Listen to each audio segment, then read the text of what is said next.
আজকে আরেকটি গুরুত্বপূর্ণ জিনিস নিয়ে আলোচনা করতে যাচ্ছি, সেটা হচ্ছে অ্যাসপিরিনের ব্যাপারে। অ্যাসপিরিন রেগুলারলি খাওয়া কি নিরাপদ? তো অ্যাসপিরিন তো এখন খাওয়াই হয়, অনেকেই জানে হার্টের অসুখে।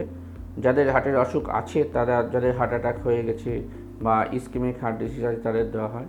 তাছাড়াও এ নিয়ে বিতর্ক আছে যে এটা রেগুলার সবাইকে কি দেওয়া উচিত, বা যাদের হাই রিস্ক পেশেন্ট তাদের দেওয়া উচিত কিনা। তো অ্যাসপিরিন যেমন উপকার কী করে, অ্যাসপিরিনকে করে ক্লটটাকে যাতে না হয়, রক্ত যাতে ক্লট না হয় সেটা দেখে আমাদের রক্তনালীর মধ্যে, আর্টারির মধ্যে, এইভাবে যাতে ব্লক না হয় সেটা করে। তো অ্যান্টিপ্লেটলেট এজেন্ট এটা।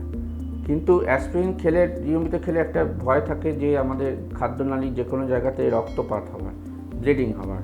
তো সেটা একটা বড় ভয়, বিশেষ করে যাদের গ্যাস্ট্রিক আলসার আছে বা হওয়ার টেন্ডেন্সি আছে তাদের ক্ষেত্রে আরও বেশি করে হয়।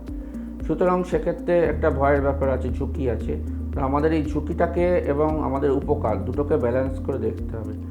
যাদের হার্ট অ্যাটাক হয়ে গেছে বা যাদের হওয়ার চান্স আছে তাদের ক্ষেত্রে তো দিতেই হবে।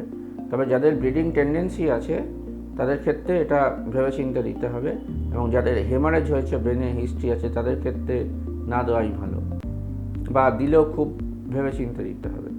এছাড়াও হচ্ছে কি যে আমাদের যাদের রেগুলারলি সবাইকে দিতে হবে এরকম কোনো কথা নেই। এই নিয়ে তো এখন বলা হচ্ছে না দেওয়াই ভালো।